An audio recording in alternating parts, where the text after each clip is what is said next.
Well, universe, I mean, I can't say I'm surprised this moment is upon us.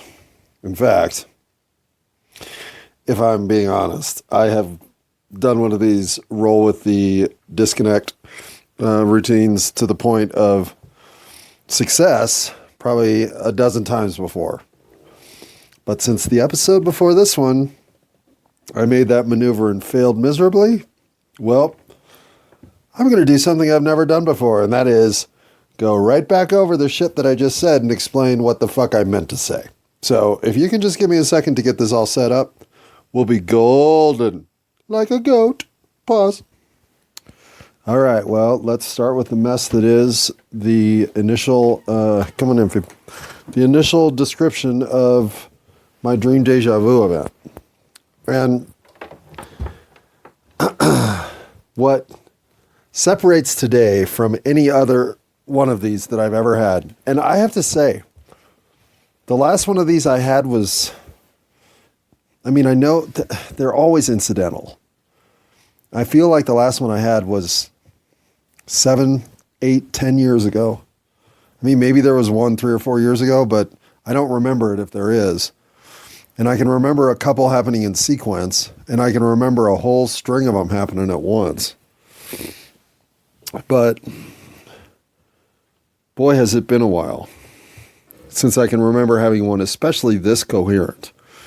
So to have essentially just flipped that whole discussion off without somewhat discussing how impactful it was. And it even took a while for the scenario to register what was going on. Because the one perspective I always remembered from this dream was looking up at everybody above me. I couldn't figure out why I was so low in the situation. But there was a forklift involved, so I thought, well, maybe because the forklift is up, I'm a level down. The whole recollection I have of the dream is from my shoulder level up. And obviously today I know that I'm standing on the ground. But what's happening in the dream that immediately registered is nobody knows how to tie a fucking knot. And we're here trying to harness down a towering yellow air compressor in the back of a pickup truck with no anchors. And no fucking buddy knows even how to tie a knot off on the other side so I can pull tension on my side and lock down at least the forward-backward motion. I mean, it was just, and I remember in the dream I was thinking, why am I the only one here who knows how to even structurally restrain this device when they're the ones buying it? And why is this woman here buying this thing instead of her boyfriend who runs the company? Because it's not a gift. She's got to get it over to the plant to plug it in so they can get it working. Like the whole thing was it didn't make sense to me. And I couldn't figure out why I'd be involved in something that didn't make sense to me. Well, today I got pulled directly into the middle of the goddamn fiasco because the flagger who started the whole scenario got called away on some emergency delivery. So literally pulls me like from across the room to come relieve him. And then I'm knee deep in where my dream starts.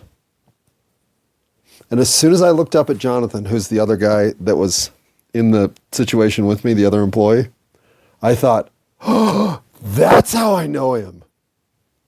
And then the whole yellow canister above my head, her looking at me with her makeup on. Oh, man. And how can you speak of dream deja vu the day before you have an event involving dream deja vu when it's been years, maybe double-digit years since the last one? How does that all line up? That was the freakiest part of all of it. Asking for dream deja vu and getting it the next day? Well, I didn't even ask for it. I just allowed my brain to revisit other events in which it was ignited. And then bam, there it was. So I'm still tripped out by this. In fact, I'm not, I want to take mushrooms again tonight. But two things are keeping me from doing it. The dream deja vu event of today, which is also both triggering me to do it. So let's be honest, that's a double-edged sword. But I don't want to waste drugs. And I'm not sure if between Friday night, wait, was it Friday night? Yeah, Friday night to Tuesday night. Is today Tuesday? It is, right? What's the date? It is, Tuesday, December 20th.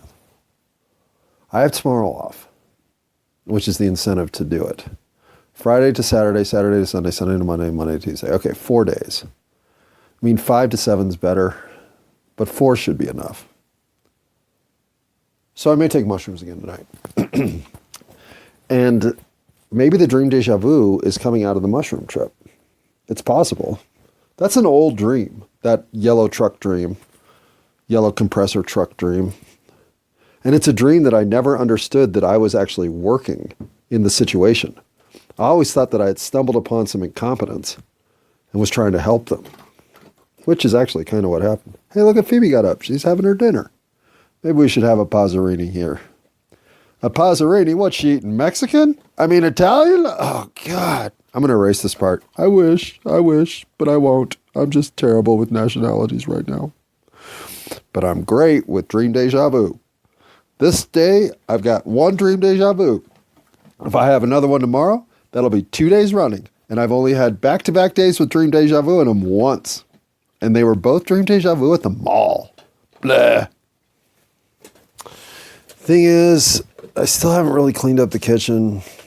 So it'll be another round of basically hanging out in the bedroom.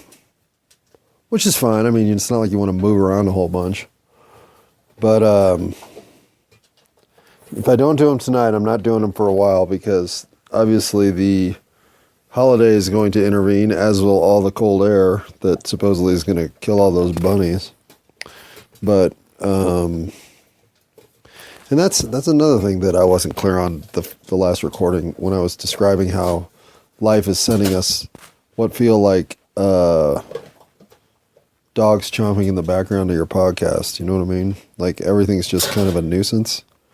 Like getting hit with bottle rockets or BB guns. They aren't necessarily going to kill you, but they sting and they are annoying. Well, I was trying to relate in that space that, well, that was going to be the conversation transitioning to how I haven't been experiencing that lately. How I feel like the world, once you know that it's the neighbor kid shooting you with a BB gun from the fucking treehouse, well then you can just stare that motherfucker down every time you walk by the treehouse and he doesn't have the cojones to shoot you while you're looking at him. He can only shoot you while he's cloaked and you don't know where he is. So again, identify that BB gun over there that has been peppering you as you walk to work has now been once and for all neutralized. That's how it feels to be able to maintain your tranquility, your simple balance, your point of view that doesn't get shaken by this, that, or the other calamity, or even just daily occurrence. You gotta be stable like a freaking oak tree at Augusta if you really want to make it through the grind of 8675309 Earth in a way that doesn't, in some capacity, shred your soul. And even then, I mean, your soul will be shredded as you do this thing here on Earth. But that's okay, right? Souls are malleable. They're like silly putty. But they're not even like silly putty. Silly putty eventually gets useless. Souls, they're forever. Pause. Okay, addendum number two. Addendum number two. The second addendum to the original recording of today's pathetic attempt to try to do something coherent that turned out poorly. Part two. The hard sell. Pause. Okay. So, what's the hard sell position even necessitating the hard sell approach when I'm a guy who would rather hard sell? No. There's nothing I'd rather do than hard sell. Hard selling sucks. I would put selling people shit that I don't believe in as the last career I would ever want to be saddled with. So sorry for all of you that are in that position, because I know there's a lot of you. That said, why was I willing to bust out the technique that I have admitted I've probably never pulled off successfully? I don't find appropriate in any condition, and even in this condition, I think I was probably being inappropriate by even thinking of considering it. Well, as a go-with-the-flow mofo, listen to that, Phoebe. That's the first time I've ever put those words together. Go-with-the-flow mofo. It's rare for me to demand anything of anybody. Even myself to a certain degree. Though, fuck that, that's not true. But I would never push somebody to do something. I would push every possibility as to why they should do it into their face around them to get them to voluntarily say, I want to do this. Like, I could even see my pussy nature of not being able to propose to a woman, but instead give her 9,999 reasons that she should think she wants to marry me until she finally says, maybe we should get married. I've been waiting for you to say that. Because I'm too big a pussy to propose to you. Maybe. That's possible. I mean, I can see that for sure. But this has nothing to do with love and consequence in that capacity. Which is another reason I think that I was ready for the hard sell. This isn't a romantic gesture of any kind. And that's not even fair to call that the hard sell. I would never hard sell a woman on a date. And I would never hard sell a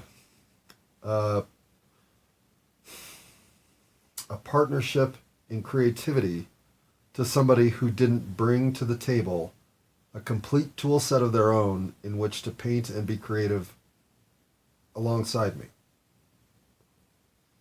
And that's what I started to realize I had in front of me, that if I was going to let go, was going to take a long time to replace.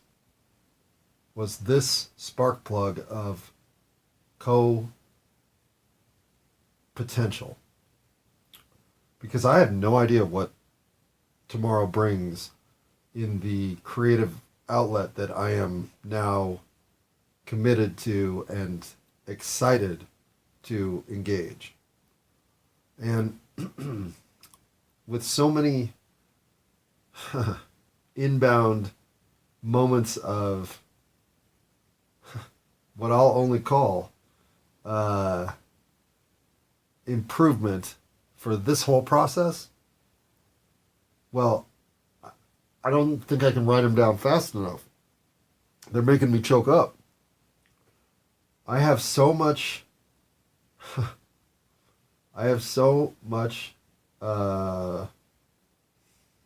confidence in the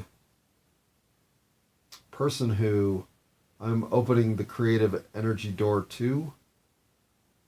I know there can't be anything but a win-win situation here. And I'm not even, like, a win-win situation for me is that we have a moderately good time and don't feel like we should have been painting our toenails instead. So I'm not a big need a huge win to call it a win person. But is my enthusiasm tipping over? Because I also am somebody who can see potential unrealized and recognize how much a gap there is between what isn't being done versus what could be done. And the gap, I think, therein, in this case, is ginormous.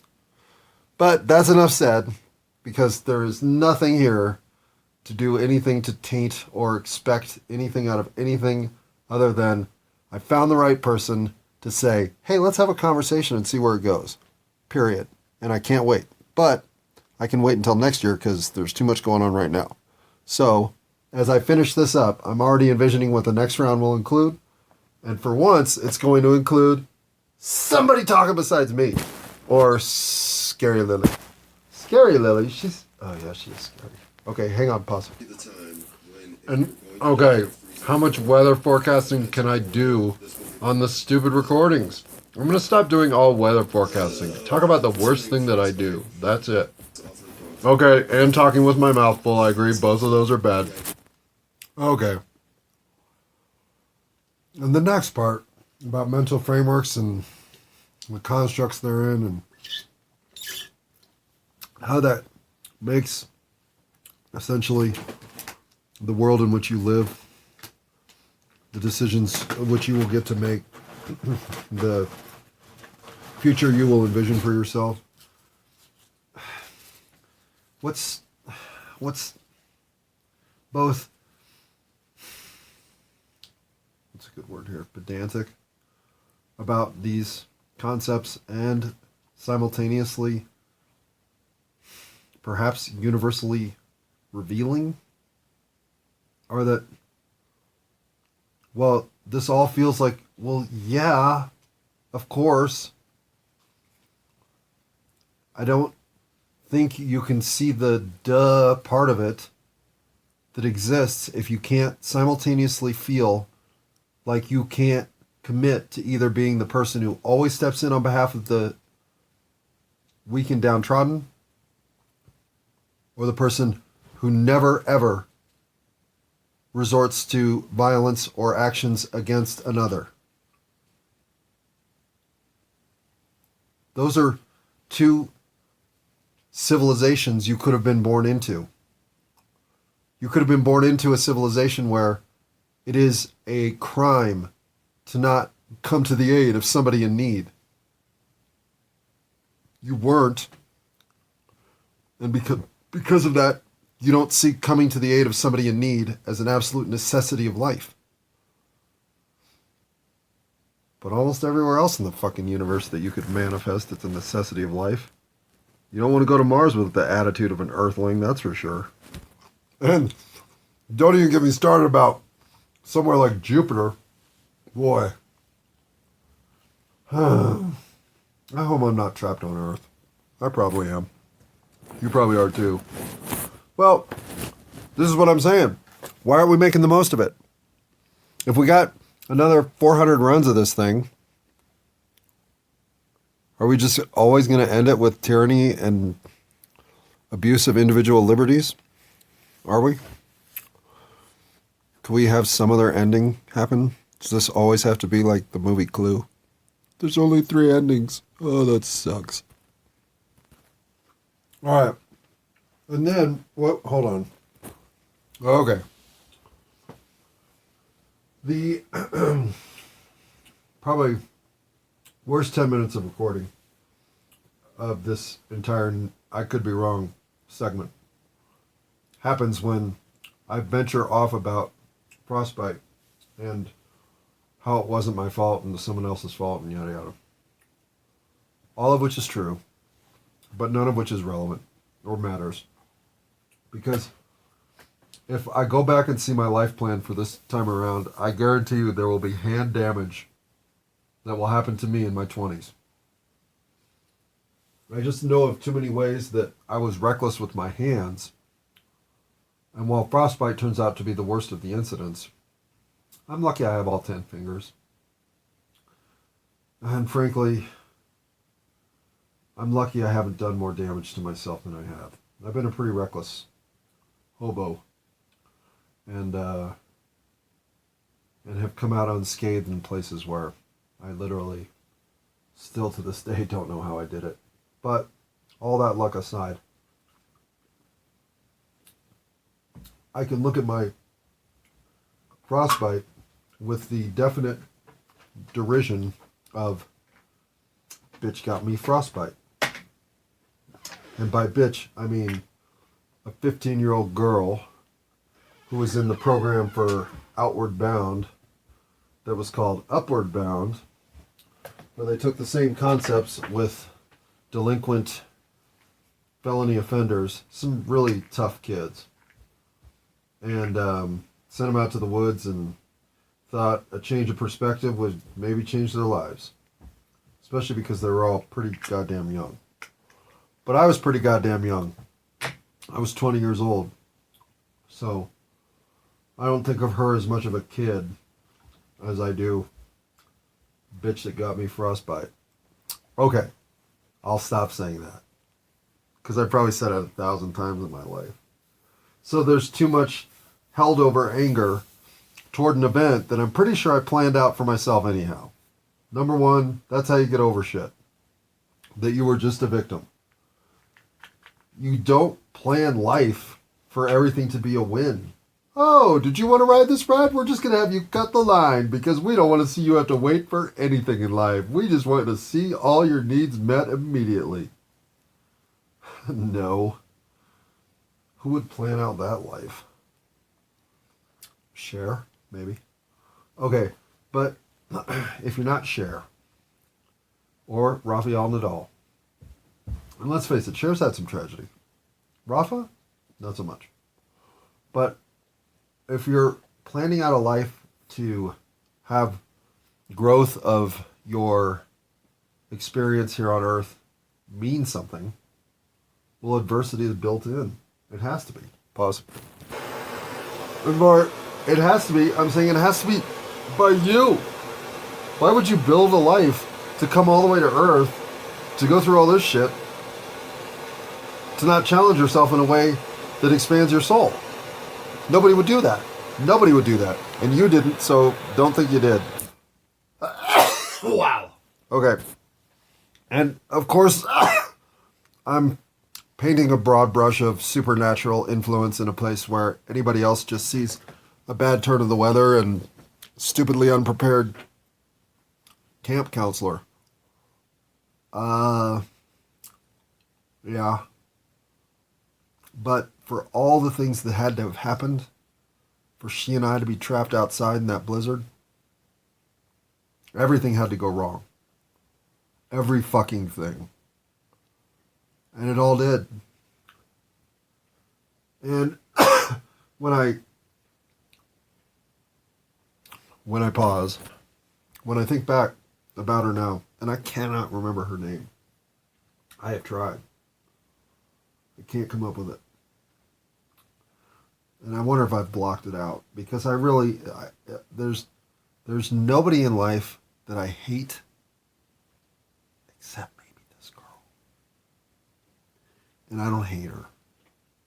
But she's the only person in life who ever misused and abused me to the point that I have the legitimate gripe of saying, I owe you a good punch in the face. But I would never retaliate like that. But she's the only thing close to a person that I can look at with absolute no positive thought whatsoever across my entire smorgasbord of everybody I ever met. Even Kitty gets a smile from me now and again, but not this girl. Anyway, so my frostbite story involves the sort of nemesis that to me feels like my most evil counterpart ever encountered. And so I can hold on to all that and let that one day, that one moment in time, define my reaction to what was otherwise the greatest experience of my life, quite likely, working at that wilderness school. Certainly one of my top 5 moments in life happened there. So, why get caught up in that which both likely was planned to happen anyhow, and 2, upon executing the plan, Well, how have I reacted to it? Well, like shit. I've thought of her as that bitch who gave me frostbite for most of my life. And having cannabinoid hyperemesis syndrome fall down on me like a ton of bricks, or more like into my gullet like a ton of bricks. Well, this girl's chronic issue and acute issue at the moment was severe cramping. We thought she had injured her internal self from how much pain reaction she had to just gentle touch. And she seemed fine, and then seemed not fine, and then seemed in dire need of medical care in a matter of hours. And the fact that we were so far in the back country of Connecticut that there was no call. This is before cell phones or real-time weather updates, any of that shit. There was me and the Housatonic River and a bridge to swim to hopefully flag down help. And, I mean, it was everything going wrong that could go wrong. So, what do? Well, I do things like make sure that I keep track of my fucking mittens. Because if I don't have my mittens, then my hands get cold. And if my hands get cold, the pain is intense. And I am lucky enough to work with people who treat my hands as importantly, in fact, more importantly, probably than I do. Because one thing that day did give me was the regrettable arrival at work sometimes underprepared for temperatures that I didn't know were coming. In other words, riding to work with a pair of work gloves on when what I needed were my heavy-duty Arctic mittens means I walk in the door in excruciating pain. And I've done it once in October. And October's awfully early to be fucking cold enough to trigger my frostbite, but boy did it. And from that day on, I've had more. Do you know what the weather report looks like for tomorrow? Have you heard about the weather on Thursday? Do you know what's concern for me than I've ever given myself in true concern, given the condition that I have to endure? And it's meant a lot to me. In fact, it's reminded me how much I have going for me that I don't even notice. In trying to figure out the ways that I annoy the universe that I probably am not aware of, it's been a different sort of revelation. I'm getting teary-eyed thinking about it. Because what I've really noticed is just how many ways the universe has my back right now. And I'm not someone to say karma's falling my way very often. But there's no doubt karma and I are riding shotgun while my laptop and I, well, that fight, that one will go on forever. But to see karma on my side, it means a lot. So, hey, universe, happy holidays to you too.